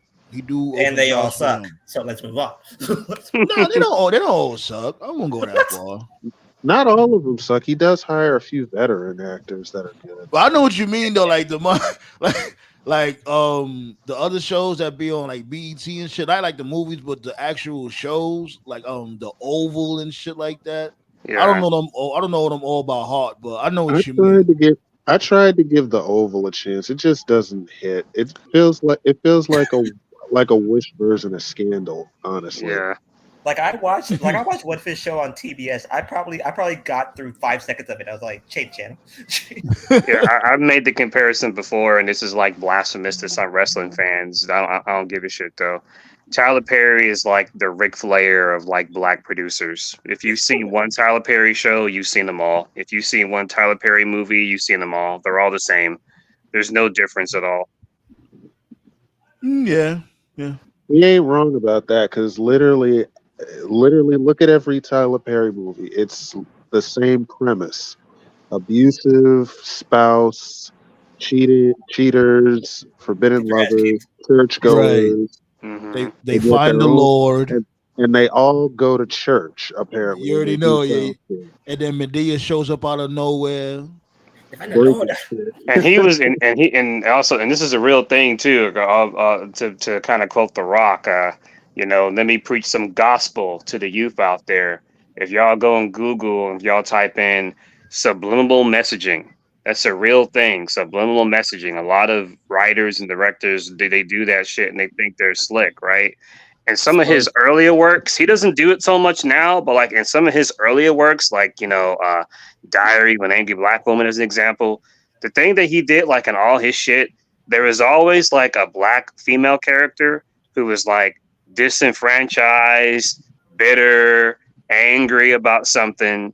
And then the man that she was angry with was like a dark skinned black dude or like a regular black dude. And then the savior who would come and save the day was always a light skinned right? dude. Yeah. High yellow, Right. light skin. Right. Shit like that will plant seeds into like a lot of black chicks that watch that because they watch that shit and it's like, oh, I got to get me like a light skinned dude or whatever. Like I gotta get me a Shamar Moore type dude. Right, Oh right. God. Right, yeah, that's subliminal messaging. They do that shit all the fucking time. He doesn't do it as much now because people calling him out on that shit, and I noticed he stopped doing it. So, but yeah, no one was. The part that's like the funniest about this is that like, remember in there's like one of those movies where like Malik Yoba was like celebrating his birthday. And like a tranny came out of the birthday cake. I was like, "Oh God, this is." Oh yeah, that was Why Did I Get Married? Right. Yo, it's funny how you run that shit up. Cause remember at the end of that shit, The Rock ended up hollering at her, wanting to take her out for coffee.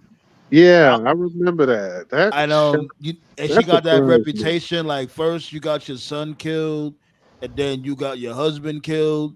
So I was thinking about JCD. I know JCD seen that post. Like, yes, go out with The Rock. Go out with The Rock.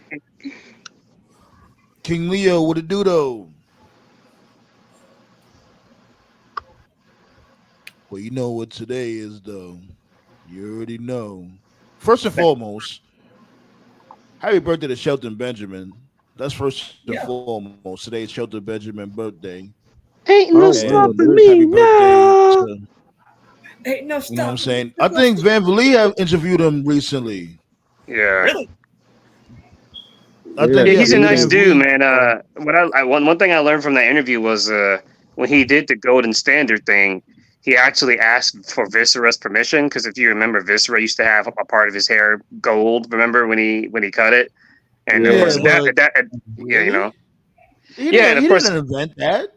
I know, but it was cool that he asked anyway. That was nice. So I guess it's like how I heard he apologized about the whole Yoshitatsu promo when he was making fun of him in ECW and said, that's kind of fucked up. Tell him to, oh come on, it's like I've heard damn well Shelton Benjamin didn't write that promo himself. Damn well Vince probably told him to say that shit. I mean, that wasn't as bad as the Nakamura promo.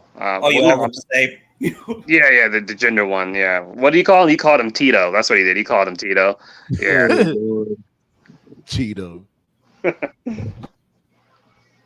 Yeah, Shelton's great, man. He's definitely a Hall of Famer.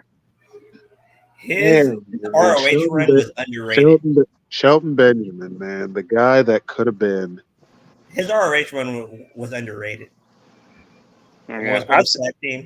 I've said for years, if people go back and watch the very first Money in the Bank, the first one, it was Edge, Christian, Jericho, Benoit, Kane, and Shelton Benjamin. If you go back and watch that first Money in the Bank match, WrestleMania 21, Shelton was the most over guy in that match. He was super over back then. I knew Shelton was going to be good, and I know that this is going to sound fucked up, but was when he took that super kick by Shawn Michaels. Oh, hell yeah. That was a beautiful counter.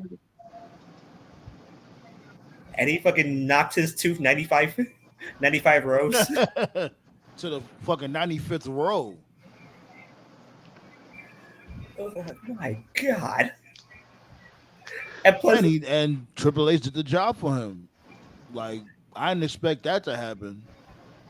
that was the opening. That was the opening shot to Raw. That super kick. That shit was the opening shot to Raw, like permanently. Well, yep. Today is his birthday. Happy birthday to him. Happy birthday to Big Daddy Cool. You should have been world champion, Sheldon. I'm standing on that. Listen to you already know I love it, King Leo. I believe. Listen to the adjective. Play. You gotta blame Toph. Ever since Toph said his name, now you see him on NXT. He appeared 3 times since Toph said his name. Yeah, so now blame Toph that this dude Joe Hendry's in NXT. But I'm here for it, B. I'm telling you, the dude Joe Hendry could wrestle his ass off, B. Don't sleep. He is in the main event for Slammiversary. I know that. He's losing this Saturday. So let's move on. Yeah, it's it was 6-man tag. No, it's a 6-man elimination match for the world title. Oh, it's elimination? I thought it was one fall. No, Slammiversary is an elimination, a 6-man elimination match for the world title.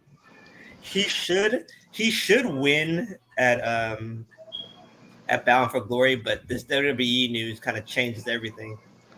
Hey, I know you saw it because I tagged you earlier. Say, man, did you see that cool post with Swerve and Moose? Moose. Yeah. I think I did. I gotta go back to look at it. I think I'm not too sure. There's 2 good matches I want to see. I want to see Moose and Swerve. I want to see Moose and Obafemi. I want to see Moose and Obafemi first. Well, Moose and Obafemi has the possibility of happening if it better happen. If they greenlight it. Although I'm not sure if they can, if Moose is going to still be TNA champion and do that. But realistically speaking, one of them will have to drop their title respectively. Yeah, it's Kevin Nash's birthday, and he got. That's what I think. That's the only thing stopping it. Like one of them has to drop their title. Yeah, the thing about Nash is, I'll give him this, is that he admits he was never a wrestler. He admits he was a sports entertainer. At least he's honest about it. So. Look at the adjective. Play. The thing about who Obo wants a triple threat match with? King Leo. The issue I have though with Nash is that he thinks he's bigger than what he actually was. Yeah, he does kind of make fun of himself sometimes. Yeah, he's cool. He's cool. I guess, but you already know, B. Today is the day when this dude Jeff Jarrett was gonna take the pin to this dude Hollywood Hogan, and Hogan was tight. Oh yeah, and Jarrett said, "Fuck this! This is bullshit." That son of a bitch. Oh man, that's what we definitely knew. That was a nail in the coffin for WCW. B. Yeah, but remember though, guys, Hogan was gonna put Booker T over. I'm like, get the fuck out of here. At first he was supposed to. At first he was, but then he went behind this dude Booker Beck and was like, "That's not gonna do it for me, brother." And that's why Booker was tight. Yeah. Booker T was about to go off that day. The day they told the story. I feel him. Like, come on. Well, that's the one thing I'll always give Russo, for better or worse. He was about pushing the new generation, and he was consistent with it. You always give him credit for that. Yeah, I do. Look at this shit. I remember this. As much as I don't like Jeff Jarrett, I actually felt for him on this one. No, but TNA fucking TNA Russo was 10 times worse than WCW Russo. Yeah, that's because WCW's Bash at the Beach pay-per-view took place at the Ocean Center to Daytona Beach, Florida. I've always said it, man. The show is most famous for the chain of events that led to Hulk Hogan leaving WCW, never to return. The main event of the show was due to see Jeff Jarrett defend the WCW World Heavyweight Championship against Hogan. Whilst the truth of what happened in the run up to the event is hard to uncover. To say the least, Vince Russo claimed that Hogan refused to lose to Jarrett, citing that the creative control clause in his contract. As a result of the back and forth, the Jarrett versus Hogan match took place in the mid card and saw Jarrett simply lay down in the middle of the ring to allow Hogan to pin him and then walked out without fanfare. Later on in the show, Russo took to the mic for a apparent shoot in the ring to viciously run down Hogan and seemingly aired the dirty laundry of the backstage negotiations in public on the pay-per-view. The result was that Russo promised that Hogan would never appear for WCW again, and a match would be held between Jarrett and Booker T in the main event to determine the new WCW champion. The rest is history. Hogan's a bitch. They saying it wrong. You're that fat, bald son of a bitch who will never. I say it like that. Yes. I've always said this, bro. You know, I already got it ready. I'm not wishing for the death of anybody, but when that day comes and Hogan, you know, when he does the business, you know, and people start doing their tributes and shit, I already got my shit written out. You know, Hogan may be the biggest wrestler who ever lived, but at the end of the day, Hogan only did what was best for Hogan. He never did what was best for anybody else. Literally, the person that's going to be waiting for Hogan in the pearly gate is and to push him down, or no, not to push him down, but to be his attorney is probably going to be Jesse the Body. My God, did he fuck him over? I mean, he was always about himself. He never helped anybody else get over. He looked out for his friends and he made sure his friends got a job. I'll give him that. But creatively speaking, nah. No, he never helped anybody. And plus, the only time he really helped somebody is when his career was winding down, like in the late 2000s when he came back. And then people always like to use The Rock. People say, "Oh, well, wait a minute, he put over The Rock 2 times." No, The Rock was already over. Well, not just that. He was playing politics when he put over The Rock because he knew he couldn't just come back to WWF and just, you know, start burying people. He knew what time it was because when he came back, you know, he lost a lot. Remember Brock Lesnar put him in a bear hug and he passed out. He tapped out with Kurt Angle and the ankle lock. He lost The Rock twice. But the reason why he did all that losing is because he knew if he played ball, Vince would owe him one. And then he was on that fuck shit later. That's why he beat Shawn Michaels, because they were supposed to have like a 3-match trilogy, and it never happened. He beat Orton. Orton was doing the Legend Killer thing. And it was a SummerSlam. Yeah. That was actually his last match. That was his last straight up wrestling match. He had a match of remember Randy Orton? Yeah, they were doing the story. Teasing that he was trying to fuck with Brooke. Right. Yeah. I remember that. Yeah. That really hurt Orton at the time. A lot of people thought that buried him. Now, in the end, it worked out all right because he's Randy Orton. But I remember a lot of people were upset about that time because that was his whole thing. His whole thing was he was a Legend Killer, and he lost to Hogan. That really hurt him at the time. I was upset at that. I was upset because people want to forget it. So I don't blame you for that. Just like Orton should have beat Hogan, Shawn Michaels should have definitely beat Hogan for sure. Shawn Michaels put the most brilliant match of all time. And I bet Hogan, even when Shawn was overselling in that match, the match still hit. Yeah, that's a funny thing. I bet Hogan probably put some bullshit in Vince's head. He probably told him that he would work Orton again to, have another match with him, but that shit never happened. So that's that. He was very good at that. He was very good at that, brother. Yeah, y'all heard about that shit about him firing that black chick that was promoting his beer? Yeah, I did see that on Twitter. Yeah, and now he had posted something on his Instagram that he got black security guards. So they flaming him for that. They're like, "Oh, a black woman can promote your beer, but some black men could risk their life for you." We see what type of time you on, Hogan. Like there's a reason why I'm always a fan of the New Day. It was because of how they treated Hogan. Right. I remember when Brutus went in the Hall of Fame and like fucking Biggie, Kofi, and Xavier were like, "Hey, yo, man, fuck this dude." The whole time that shit probably do taste like piss. Like that, it looked like it tastes like some Coors Light type shit. A beer that tastes like watered down just watered down beer, like that beer One don't of them, have no kind of flavor to it. it probably will look like one Coors of them. Light or some bullshit like that. Nah, like one of them overpriced drinks they sell in the club. Then there's a reason. There's a reason why, like, I'm always a fan of Stone Cold, was because I have one more. I have one more ass whooping in me. It has Stone Cold's name written all over it.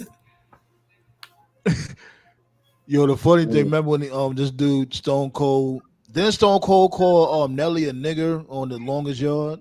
Yeah, he did. You don't like that word, huh, nigger? In the movie, yeah. I'm like, damn, he felt that shit in his spirit though. Stone Cold's like, I wanted to say that for so long. Of course, he's from Texas. Everybody knows about Texas Southern justice. That's it. That's just in their DNA, bro. Oh man. Put the S in front of the letter hit, man. And that's what I think about him. But the one that got me though was that black dude. The one that got me was that black dude that jumped Seth and then the security got him, and Seth's like, "Yeah, how about that, boy?" He said that a little too hard. Because Seth is an Iowa dude, and Iowa, like, they got some shit up there too. So I was like, "All right, Seth, you like, the guy jumped you, but you should probably shut the fuck up. Don't say anything, dude." True that, but it's like, hey, that dude had it coming to him, because it's like, what is you doing, jumping the guardrail trying to attack dudes? Like, he lucky it wasn't like back then. Like, remember them wrestlers back then? They used to love when a fan tried it. Bro, I remember watching this video of a fan jumping in the arena, and Triple H beat the shit out that dude. No. The funniest wrestler fan ass whooping was what Scott Hall gave to that fan the night that he tried to jump in when Hogan turned on WCW. Right. It's still real to me, damn it. That dude was legit upset.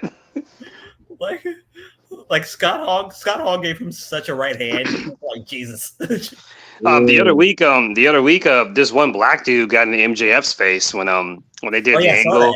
Yeah, where MJF beat up Daniel Garcia. One of that fans, he took that shit personally, because I remember, because I don't know the dude's name.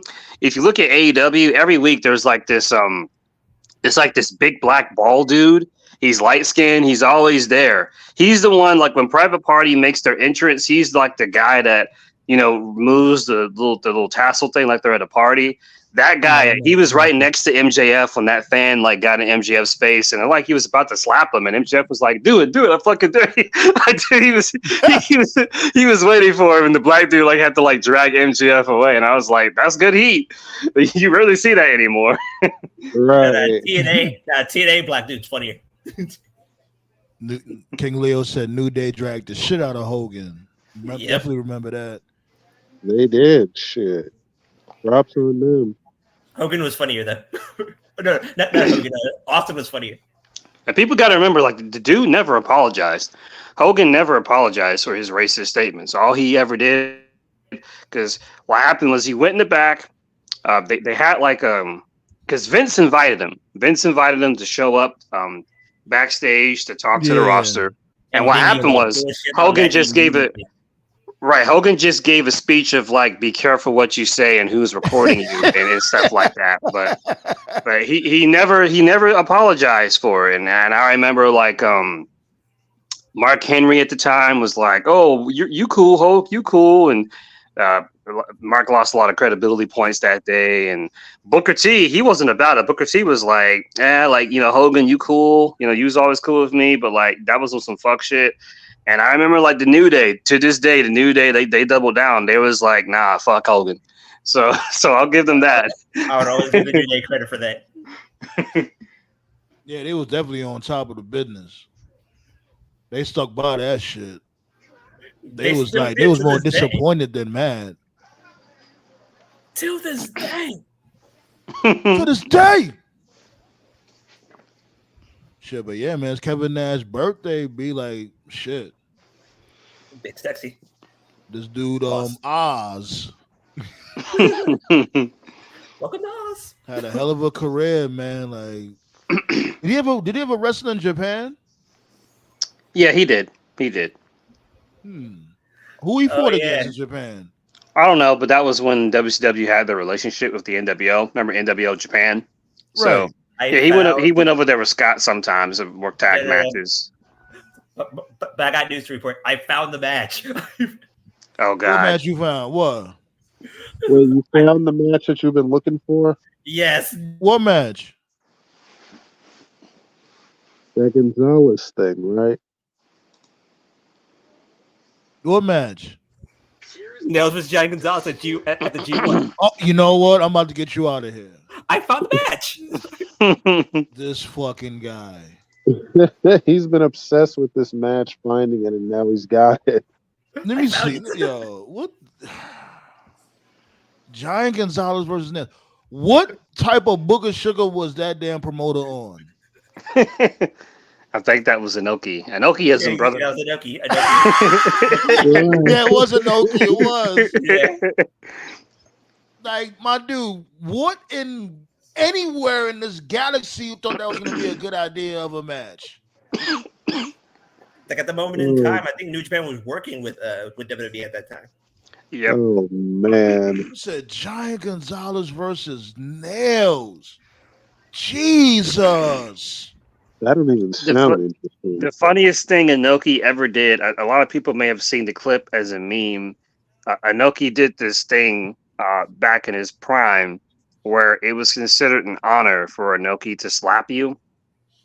It gave you like Japanese spirit.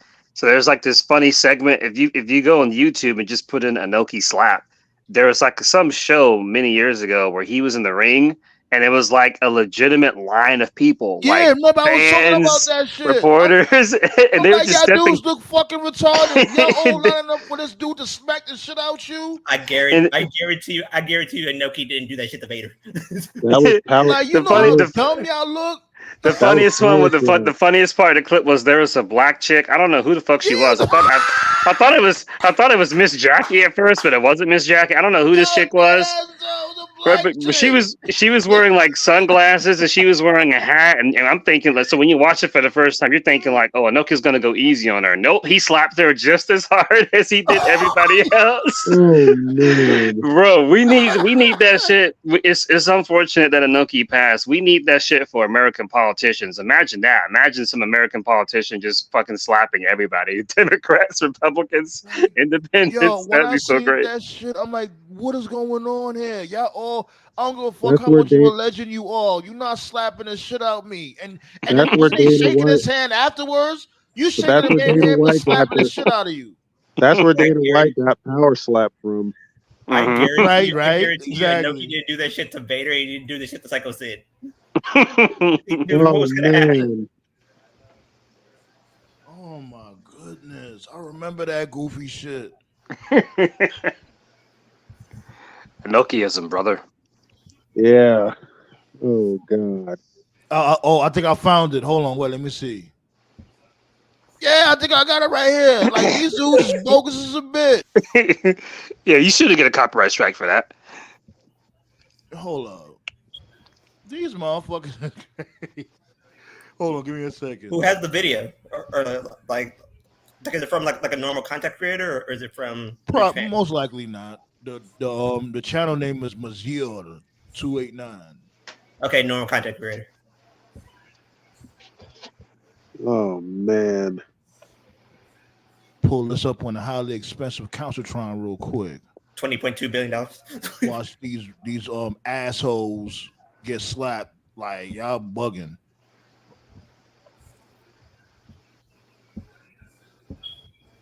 What? He's slapping the shit out of them. Oh god. They really lining up for this shit. Yeah. Y'all goofy as hell. The dumbass twins, they're the most excited about it.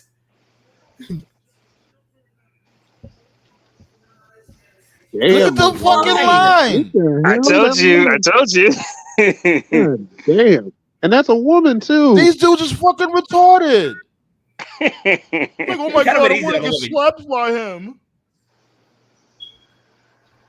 The black chick is so funny. Bowing. She's at the end. Bowing to this motherfucker. Oh my god. They're bowing to the fucker. Why are you slapping the fuckers? They're bowing, slap, bowing out. Oh my Yeah, man, god. this is exactly what American politics black needs. man, you should Hold be on. ashamed of yourself, Rewind black that. man. Rewind that cut. I thought that was Bob Sapp. It's Yeah, it not. was. It's It not. was. Oh, okay. Wait, was it? That I might don't have been know. Bob Sapp. Oh man. Yo, you see that goofy shit? Yeah. Hey, And don't forget too. Technically, Inoki was in the first ever sports entertainment match when he fought Muhammad Ali. That actually happened. That was Oh the wait, birth. hold on. Here go the one with the chick. I got y'all right now. Hold up. I found the one with the chick. That was the birth of MMA. Yep. Steven, what happened? King Leo said, "This looks like the Steven Seagal, the Steven Seagal video when he was flipping everybody." Yeah, you see that? You see that dude ballet? Like, come on, black man. Like, it's an honor to get slapped by you. What? That looked like Bob Sapp. I swear that looked like him. It probably was him. No, it wasn't Sap. It wasn't Sap. Are you sure? Oh, okay. Yeah, Okay. it wasn't him. Because it looked like him though. But here go this black chick that Toph was talking about. oh my God. And she hugged him. And she hugged him. Oh my God. Oh man. There are some people you cannot do that to nowadays. Yeah, man, Japan is just so fun, bro. There's another one. This is like right before Finn Balor went to WWE. It was like him, Fale, and Gallows, and it was similar. Where they were like at a restaurant somewhere, and it was like fans volunteering to take a knife edge chop. No Diddy. Yeah. There's people still doing that now for something. So yeah, that doesn't shock me. Yeah, as a matter of fact, I think Tama was there too. Yeah, it was Tama, Gallows, Fale, Balor. There may have been some others there, but they were like at a restaurant in Japan, and it was like a long line of people that were just like literally, it was like fucking Santa Claus or something. It was just like Balor just giving each one of them a chop. They liked it. I bet you nobody in Japan will volunteer to get a chop from Gunther. They probably would in Japan. In Japan, they actually see it as in Japan. And America, no. And they wouldn't do it unless there was money involved, though. Right. But like, it's like when it comes to like a chop, it's not as a grain as a slap. You know, a chop is one thing. Like, it's like, yo, I want to get a chop from my favorite wrestler or whatever. It's not as degrading as getting slapped by your favorite. You know what I'm saying? It's like equivalent to like when Triple H used to be spitting on people with that DX miss thingy, whatever he used to do when he was at the ring apron. Yeah. I'm not standing there and having you spit on me. People used to love that shit. Like, yeah, like, oh, y'all crazy? Like Stone Cold. Like Stone Cold said, I don't have to wait for you to spit that stupid water out. Right. And I was a huge Triple H mark at the time, but I'll be damned if you're gonna be doing that shit on me. That shit just bogus as hell. Just swallow it, get your ass in the ring. I was like, pause. That did look like Lisa Leslie though, Leo. Oh. So I told was Inoki like 6'4", 6'3". Yeah. He was pretty tall. He was tall. Yeah. He was a superhero to them, man. He was like their Hogan, basically. He was like he was a politician. You know, he was very ambitious. He wanted to like merge UFC. He basically wanted what we now know as UFC. That's what he wanted New Japan to be. He wanted New Japan to be like that. And there was like Inoki to get the fuck out of here with that. That's just basically what they were like. I remember when Inoki faced Flair in North Korea, and that was the only time that the North Korean fans actually cheered. Like it wasn't like a cheer or die situation. Like they legitimately cheered because they want the fucker. Yeah, wasn't it on that type of time? Like, you know, they had these dudes at gunpoint. Like, if you don't cheer, they was gonna make you suffer or something like that. Yeah, cheer or die. Yeah, crazy. Mm-hmm. The first time I saw Inoki was an episode of WCW Saturday Night, and he fought Ric Flair.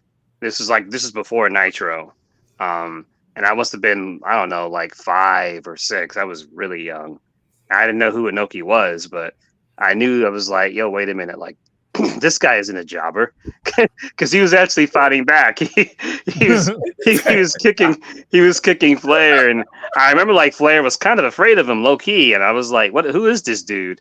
So then, of course, many years later, I realized that was Inoki, and I was like, wow, I watched an Inoki match live. I didn't even realize who he fucking was. Nice. The first time I saw Inoki was in, I think it was in a Starcade. I believe it was him and Regal. Oh yeah, I remember that was in a match. Yeah. Oh wow, that sounds interesting. I wouldn't mind watching a match like that. The match was good. I liked it. I'm not surprised.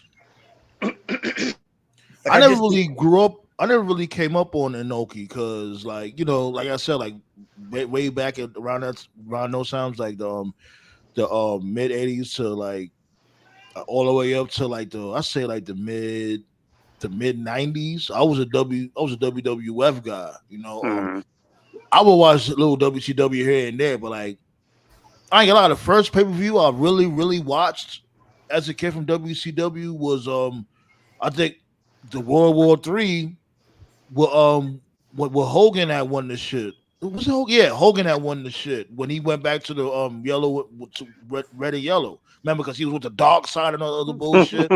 Oh yeah. No. When he went to Macho Man won that. Yeah, it was Macho Man. Yeah, I'm bugging. Yeah. It was Macho Man. What's funny is when he put the black in the bucket and he put it on fire. That fire was like getting pretty big. No, did he? And Sting like looked legitimately concerned. He was trying to put it out. Yo, appreciate you for pulling up, King Leo. You know the vibes. You know what I'm saying?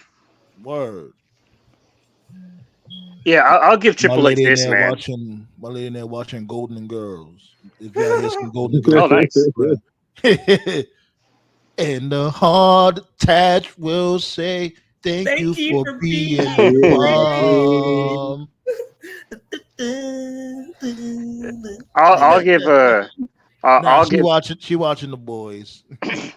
I'll give Triple H this. I think the coolest thing he ever did was that one takeover where Jushin Thunder Liger showed up to wrestle Tyler Breeze. That was pretty cool. Because of course he did. In the opening match, because of course. Yeah.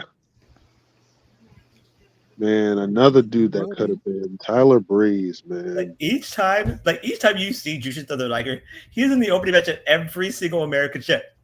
He's in the opening match of Nitro. The first Nitro opening match, Jushin. Yeah, Jushin's the best opener of all time. You got to start off strong. Show, get people pumped up for the show. Yeah. That pose he did was fun.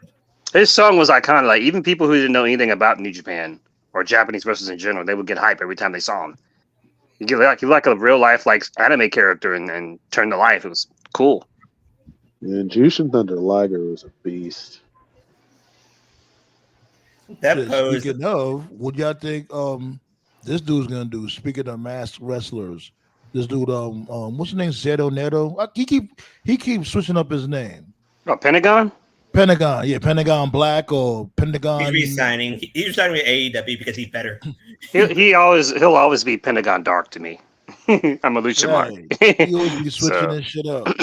You know, speaking of that, Collision very rarely for AEW to show vignettes. They don't really do vignettes. They did a vignette on the last Collision of a masked wrestler jumping through a portal. It was actually kind of cool. It was like something like straight out of Avengers Endgame. It was really quick though. It was like 10 seconds, and to me it looked. To me, it looked like Errol. Go ahead.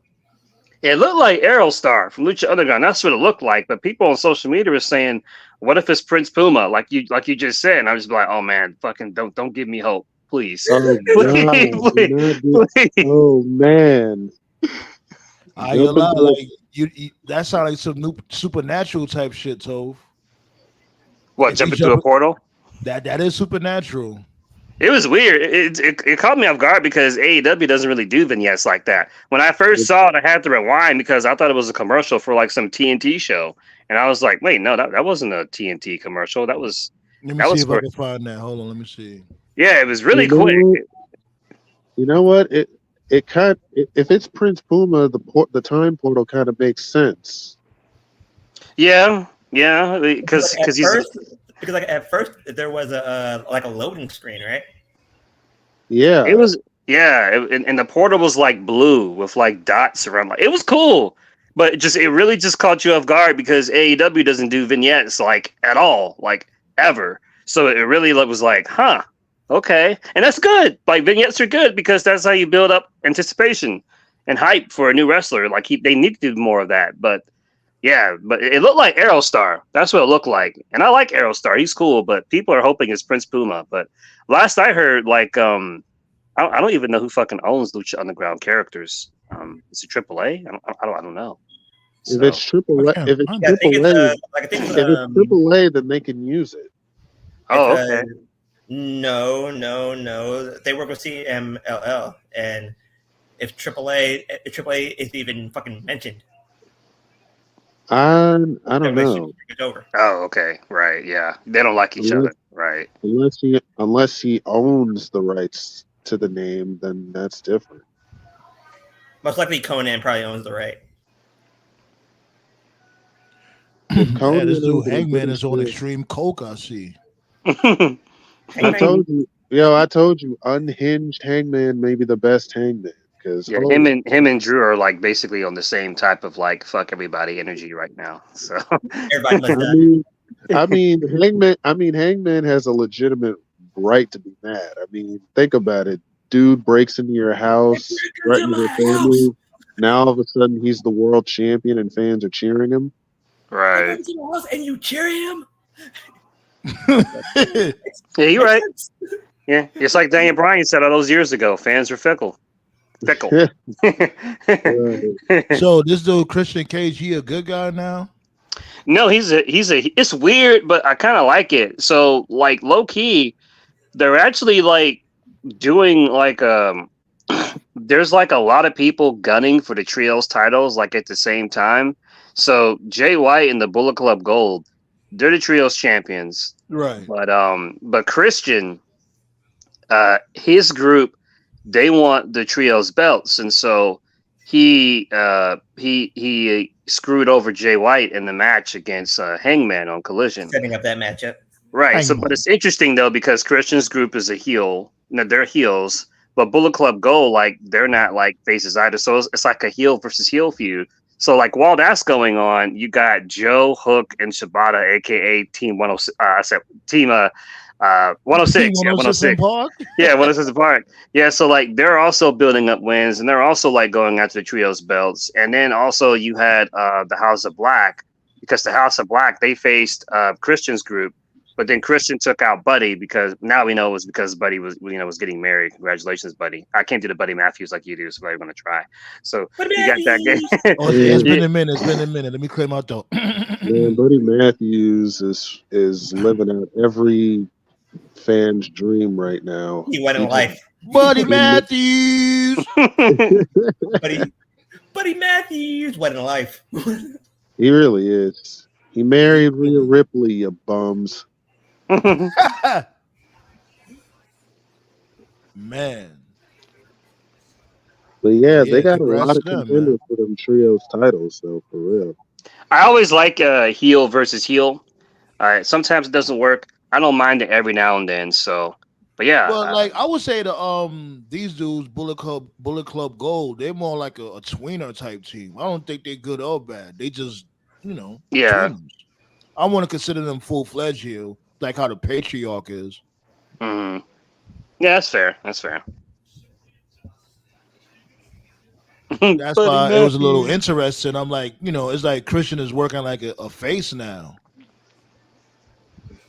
And Christian does have that track record. He definitely has a track record of taking shit that nobody wants and like making something out of it. He did that with the WWE ECW title all those years ago. He did it with the TNT title.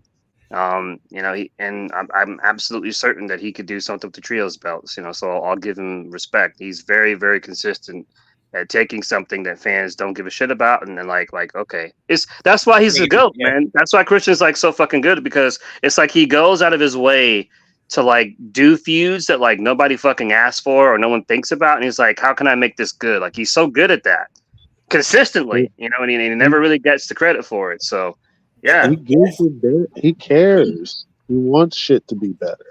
right. The best of Christian that I probably like ever seen was when he was in TNA, and like he was called, I think he was called the Instant Classic in TNA. Yeah, the Instant Classic. Yeah. Yeah, the Instant Classic. That was his name. Classic. Yeah. Captain Charisma.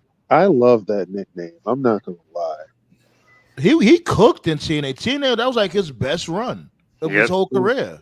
Now I love that nickname, the Instant Classic, man, because that's what he put on, man. Yeah, Classic. Instant Classic. What Captain Charisma? Captain Charisma. Yeah. Captain Charisma. Yeah, man. Like this is great for this is great for Jay. Because Christian's going to put him over, and it's finally like an actual, and it's actually like in the final an actual feud. Talking about it depends. Jay White. Yeah, because you know this dude Christian real name. Oh, right. Right. And I was gonna say, and this is good because this is actually like an actual feud for Jay to be in, like an actual like straight up feud, you know, where Jay White badly needs this. Right. Badly. Yeah. In a way, so does Christian. Because Christian he's been losing too. I understand he's established, but he's still been losing. He needs a big win. Okay. Yeah. Because he lost a Swerve, he lost a Edge, he lost a Swerve. You know, like I didn't think the direction that he was going with on that one, but I understand it now. This really will be interesting. I will say that. Yeah, so we got the Owen finals tomorrow. We got Bryan Danielson against Hangman, and we got Willow against Mariah. That'll be interesting to see where they go with that. Hangman's winning. And then we got Willow against Mariah as well. That would be good. I want to see Willow win, but like I think win. It's Willow versus Mariah May. Yeah. Like I want to see Willow win, but I understand if Mariah wins that. No, Willow gotta win. She gotta come back pissing vinegar and boost the asses, all that shit. Like, cause she gotta be more pissed than ever right now. She lost her title, and then after that, best friend turns on her. Thick Statlander, y'all call it Thick Statlander. Well, I'm gonna tell you this: if Willow wins, then she's gotta beat Tony. Then, like, go all the way with it. You think Willow will be the one to dethrone Tony Storm? Willow is a more likable version of Bayley. Yeah, she is like a new version of Bayley. Yeah. Yo, speaking of Bayley, man. Speaking of Bayley, man, she's ice cold right now, bro. I totally forgot she was the women's champion. When Tiffany won the Money in the Bank, I had to think about like who was the women's champion again. I was like, oh yeah, it's Bayley. That's never good. You shouldn't have to think about who's champion. You should just know. Yeah, I do agree with that. Yeah. She did get cold, but I didn't forget, but she did get cold. Yeah. She keeping that belt warm for Nia Jax. Yeah, but then Nia's gonna keep the belt warm for Charlotte Flair. Well, at least she got her Mania moment. You know, no one can take that away from her. So that's good. Then Nia's gonna keep the belt warm for Charlotte Flair. Charlotte Flair. As a matter of fact, I'm bugging. Matter of fact, so yeah, Tiffany Stratton, she's on SmackDown, so she don't have to cash in no time soon. She good. Right. She's got a whole year. Yeah. Yeah. So yeah, she's keeping that belt warm for Queen Nia, definitely. If this goes the way y'all said it, I would be so mad too. I know it is. That's why I have no interest in seeing her win. I know exactly where it's gonna go to. All this shit leads to Charlotte. Right. Right. Like feed all these bitches. Yes, feed all them bitches so I can feast on them when they nice and fat and well fed. Yep. Then all of a sudden you hear. But that's not even the worst part. The worst part about it is that she consistently just takes a break non-Mania season, and then as soon as Mania is on the horizon, the bitch just comes right back. Like that's far worse than anything Mercedes may or may not do, and no one's ever going to hold her to task. Queen Charlotte. We're going to collectively. Valley loves Charlotte. We're going to collectively have the Sandman Big Show moment. What's Charlotte's music here? No, I think I'm gonna have that moment if she wins that title again. Good Lord. Look how I'm so good. She's gonna do it. You know she's gonna win that belt again. She's gonna beat this dude Ric Flair's record. As a matter of fact, just for the simple fact that Cena Mike T's winning and beating Flair record, she's definitely gonna get petty now. You think she's not gonna want to break his record first? You know Charlotte's gonna want to break his record first. No, bro, they purposely don't count her NXT title reign just for that. Like, what? Reason number 1,843 why NXT means nothing. Yep. I think you. Oh yeah, now I'm counting it now. They don't. So what the hell? So what the hell was the point of Charlotte beating Rhea Ripley at Mania? Yeah. No, remember Rhea Ripley was almost done. Like, we sort of getting worried about Rhea Ripley from before. It took 3 years. It took 3 straight years for her to bounce back. Right, and look at her now. She's worse. She's like the top star on Raw. That's why I said every single person she's beaten, like, got buried deeper. No one benefited from it. The only person who, it's funny, Jericho does the thing in AEW called a Jericho Vortex. Charlotte's got a Vortex too. The only person who fell in the Charlotte Vortex and came out better was Becky. Just her. Everybody else either went down the card, or in the case of Rhea, they went down, and after about like 3 years of rebuilding, she finally got her win back. But that's it. Like, that's it. That's like, and nobody ever holds her to task for that shit. But if Mercedes did it, you would never hear the end of it. Right. They will have torches and pitchforks if it came to Mercedes Moné. Right. Like, you already see what they was doing when she became a double champion. She became a double champion. Mercedes Hogan, Mercedes Bolea. Scott, we're looking at you, buddy. He might be watching. Who knows? And they call her the greatest of all time. Like, the bitch can't even hit a moonsault. Get the fuck out of here. But that match between her and Rhea was really good, though. At that was that the last WrestleMania? Yeah, that was the last WrestleMania. Not really this good. Year, last year. Yeah, last year. LA. Yeah. Right. Yeah, that moonsault almost machine gunned that match. Shit, but let's get up out of here, B. You know what I'm saying? Gotta wake up early tomorrow. We're gonna pull up again for Friday. Before we get up out of here, what's the rest of the call looking like tomorrow for AEW? I think that's all for now, right? I know Mercedes is gonna have a segment with Britt, so and Ospreay's supposed to respond to what happened with MJF. So I'll just accept it. Let's move on. Yeah. Sounds like a plan. Oh yeah, and Swerve's supposed to show up again. Swerve's supposed to be there tomorrow as well. Damn, and that's the World Heavyweight Champion. See, we forgot about Swerve. Look at that. You just said it. You just said it, Toph. Like, yo, TK, come on, B. We forgot. Well, I imagine he's going to confront the winner of the Owen. That's probably what's going to happen. Well, it don't matter. We still forgot about him. We didn't mention him until the end of the show. Oh, here it is. They just added 2 more matches. Of course they did. it's Brian versus Hangman, Willow versus Mariah, Ospreay, Mercedes, and Swerve will be there.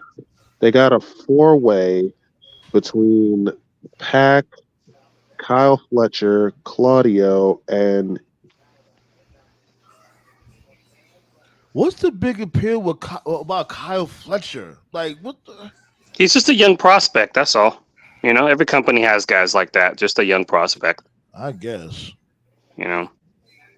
What one last thing I'll say also is low key. I don't know who TK talked to, but I don't know if anyone's noticed or not. But like these past couple of weeks, they go past 10. You know, like last week's show, it went off like at 10:10, 10:11. They get a little bit of extra time now. Yeah, right. They got that WCW deal going on. Right. That's cool. That's cool. That's another reason why, like, I can't, like many other people out there, I can't wait for a Raw to go to Netflix so they can finally like not have to worry about that hard stop So Yeah, 'cause that's We're gonna stay on. We're gonna stay on this match as long as possible. Oh, what the fuck is this? Oh, What and the they fuck? also got. Oh, and they also got a street fight tomorrow between Samoa Joe and Chris Jericho. Oh, you know what? I'm done. I I'm am the done. learning tree. Let's get up. I'm done. I'll see I'm watching y'all. Summer I'll League. see y'all this at the end of the week. B. I'm done on that. And I'm watching Summer League. I'm so sick of that motherfucker. Yo, I'm done. Oh God, we're out of Later. here. For a matter of fact, I've been watching the old school